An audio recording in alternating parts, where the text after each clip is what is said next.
तो ये खबर आजमगढ़ से है, जहां समाजवादी पार्टी के राष्ट्रीय अध्यक्ष अखिलेश यादव आजमगढ़ दौरे पर थे, जहां वे समाजसेवी राशिद आजमी के घर शादी समारोह में शामिल हुए। इस दौरान उन्होंने नवविवाहित जोड़े को आशीर्वाद दिया और राशिद आजमी के सामाजिक योगदान की सराहना करते हुए उन्हें समाज का सच्चा सेवक बताया। मीडिया से बातचीत में अखिलेश यादव ने सपा सांसद रामजी लाल सुमन और राष्ट्रीय महासचिव इंद्रजीत सरोज के बयान पर प्रतिक्रिया देते हुए कहा कि ऐतिहासिक विषयों पर बात नहीं करनी चाहिए। उन्होंने कहा कि इतिहास में न जाने कैसी कैसी बातें लिखी रहती हैं।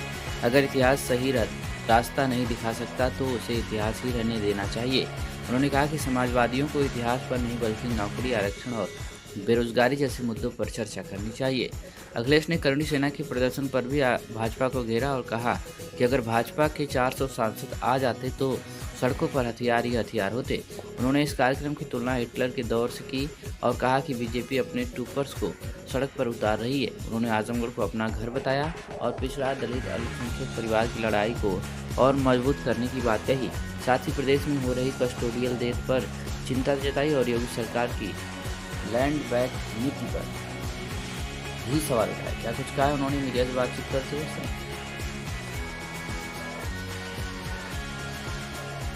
कम हो जाएगा, शुगर भी तो है, तो फिर इनका इलाज कुछ नहीं है।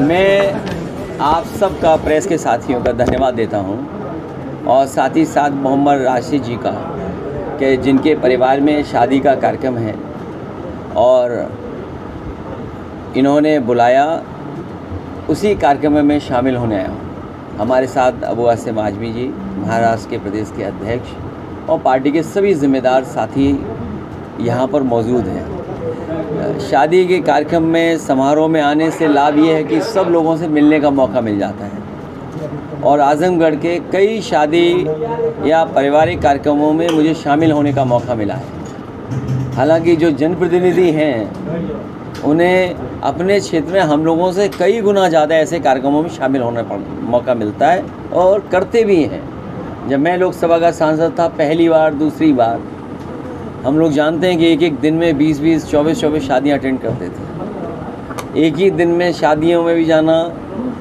किसी परिवार में कोई नहीं रहा उन सदस्यों से मिलना, दुख सुख एक साथ और बांटने का, उन परिवारों से मिलने का हम लोगों को और जनप्रतिनिधियों को ये मौका मिलता है। आजमगढ़ से हम लोगों का बेहद लगाव रहा है। राजनीतिक परिस्थितियाँ कुछ भी हों, लेकिन आजमगढ़ को हम लोगों ने अपना माना है और ख़ासकर ये इलाका जो है, चाहे वो गाजीपुर हो, आपका जौनपुर है, आपका बलिया है, मऊ है और आसपास के सभी जनता से मैं धन्यवाद देना चाहता हूँ। वैसे तो मैंने कई मौक़ों पर कहा है कि कठिन परिस्थितियाँ जब थीं लोकतंत्र बचाने की, संविधान बचाने की, तो यहाँ की जनता ने एकजुट होकर के हमारा साथ दिया। पीडीए परिवार से एकजुटता जो दिखाई दी है, उस लड़ाई को हम संकल्प लेते हैं आगे बढ़ाएंगे। कल ही बाबा साहब भीमराव अम्बेडकर जी की जयंती थी, हम सब ने मिलकर के मनाया और ये संकल्प लिया है कि बाबा साहब भीमराव अम्बेडकर जी का जो रास्ता रहा है, उस रास्ते पे चल कर के हम प्रभुत्ववादी जो लोग हैं, जो ताकतवर लोग हैं, समय समय अपमानित करते हैं, समय समय पर भेदभाव पैदा करते हैं, उन ताकतों से लगातार लड़ते रहेंगे। और हम सबका यही संकल्प होगा कि सामाजिक न्याय का राज की स्थापना हम लोग करेंगे, उस दिशा में लगातार आगे बढ़ेंगे। यही बाबा साहब भीमराव अम्बेडकर जी का सपना था कि सामाजिक न्याय का राज हो, उसकी स्थापना हो, उस पर हम लोग लगातार काम करते रहेंगे। ये संविधान हम सब के लिए संजीवनी है। ये संविधान हमारे लिए ढाल बनता है, हमारे लिए ये सम्मान का विषय भी है और बाबा साहब ने जो हमें संविधान दिया है, उससे ज़्यादा हमारे लिए सम्मान की और कोई चीज़ नहीं हो सकती है। अभी तक तो हमारा आपका सम्मान बाबा साहब भीमराव अम्बेडकर जी के दिए हुए संविधान ने बचाया है। अब हमारी सबकी मिलकर जिम्मेदारी बनती है कि जो संविधान को ठेस पहुंचाना चाहते हैं, आजमगढ़ में आपका उस संविधान को बचाने के लिए हम लोग काम लगातार करते रहेंगे।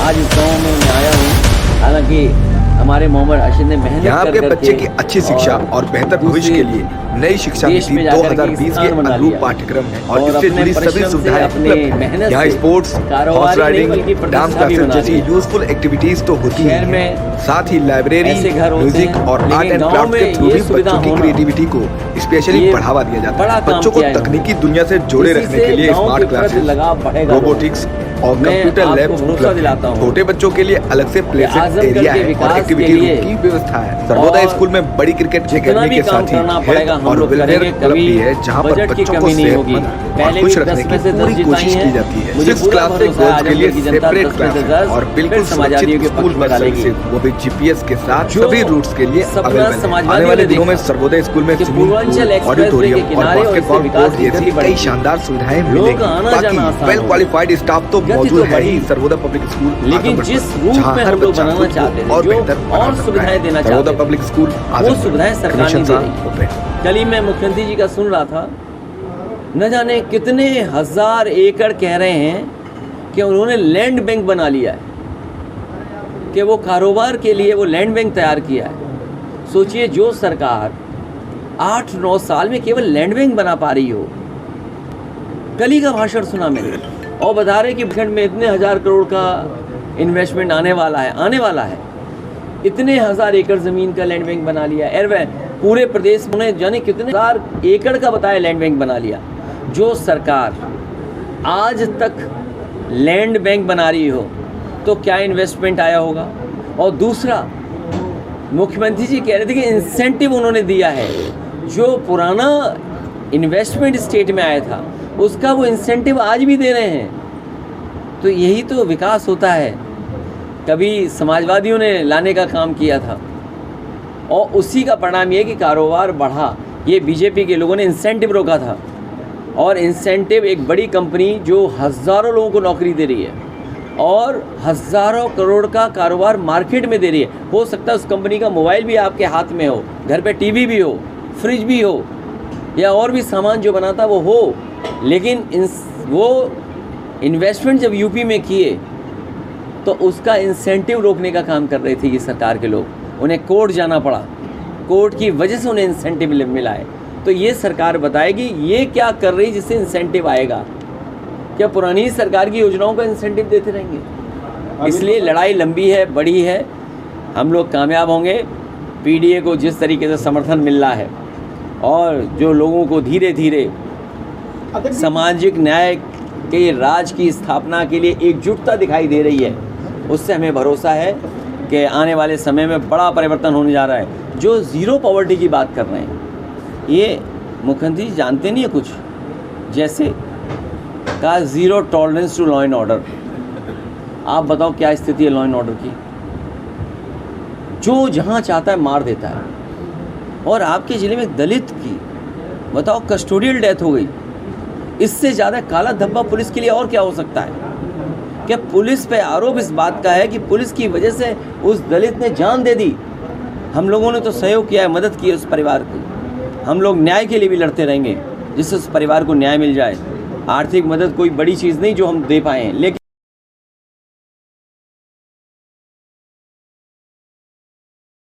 होगी उन घर परिवार और समाज में जब उनकी बात जा रही है तो उनको कैसा लग रहा होगा। सोचिए आप, उनके सामने क्या गुजर रही होगी कि पैसा लेकर के आप कांग्रेस के लीडर्स को बदनाम कर रहे हो, समाजवादी पार्टी को बदनाम कर रहे हो।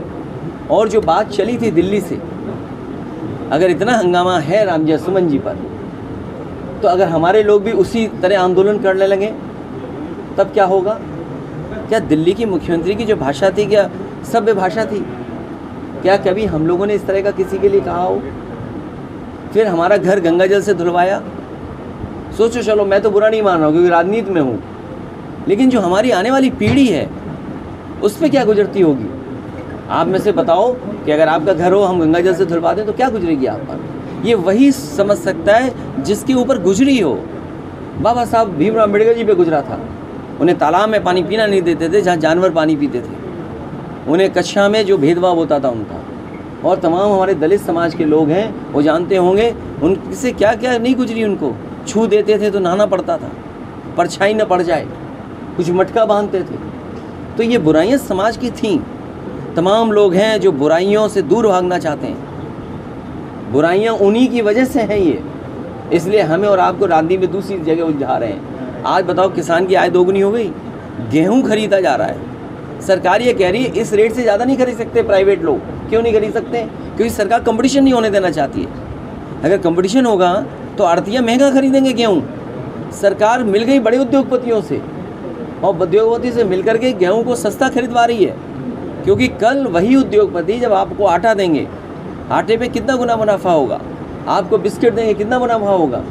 2-2, 3-3 बड़ी कंपनियों को लाभ होने के लिए महंगा नहीं बिकने दे रही सरकार। सोचो, कहीं दुनिया में ऐसा देखा होगा कि सरकार पाबंदी लगाती हो? मैं तो कहूँगा आज तक वालों से इस पे स्टोरी करें, इन्हें करना चाहिए, इनको प्रवक्ता नहीं बनना चाहिए बीजेपी का। घरेलू गैस का ये रिपोर्टर रहना चाहिए नहीं। करने के लिए मुर्शिदाबाद हिंसा पे अबू आदमी साहब ने कहा था कि बीजेपी पलायन करा रही है हिंदू को, इस पे क्या कहेंगे आप? देखिए, ये कहीं भी इस तरह के दंगा और घटना हो, हम उसका विरोध करते हैं, निंदा करते हैं। हमें उम्मीद है, सरकार साथी जानते होंगे, एक अखबार था प्रतिष्ठित, उसने इतनी छोटी सी खबर बनाई थी कि किसी अधिकारी पे आरोप लग रहा है, उसका 50-60 करोड़ रुपया पकड़ा गया है किसी दूसरे स्टेट में। तो टॉलरेंस टू करप्शन क्या है? इनका अधिकारी खुद इंसेंटिव की जगह कमीशन मांग रहा है। और याद रखना, इंसेंटिव कमीशन का झगड़ा नहीं था, वो मुख्य लोगों के बंटवारे का झगड़ा था। सुनने में आ रहा है अब कोई रिटायर होने जा रहा है। 2 चीज़ें तो हमें पता हैं, कोई रिटायर होगा, एक तो कार्यवाहक होगा और पीछे सिंह होगा।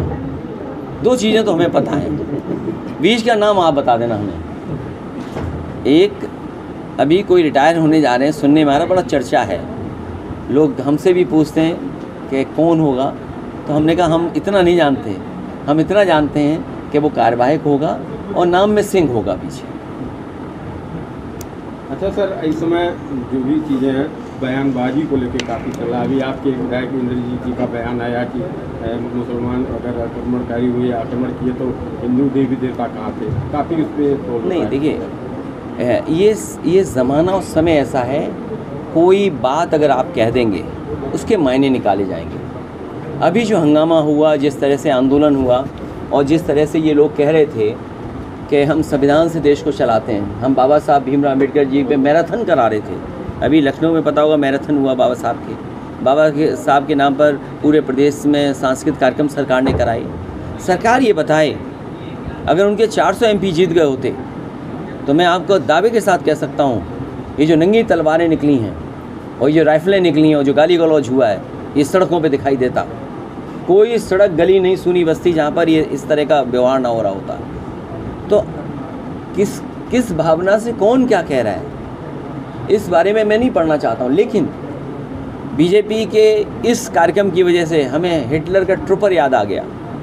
हिटलर के ज़माने में हिटलर वर्दी पहना करके अपने पॉलिटिकल कार्यकर्ताओं को रखता था, जिससे कभी किसी पॉलिटिकल पार्टी से बदला लेना हो, किसी की पिटाई करवानी हो, तो वो पुलिस की वर्दी में रहते थे। ये जो सेना है ना दिखाई दे रही है, सब बीजेपी के ट्रूपर्स हैं। ये गलती मत करना, ट्रूपर्स हैं, ये सब बीजेपी के ट्रूपर्स हैं। इसलिए जिन परिस्थितियों में हमें राजनीति करनी है, क्या बोलना है, किस तरह बोलना है, उस बोलने की कितनी सच्चाई है, क्योंकि हम बीजेपी से नहीं लड़ सकते हैं।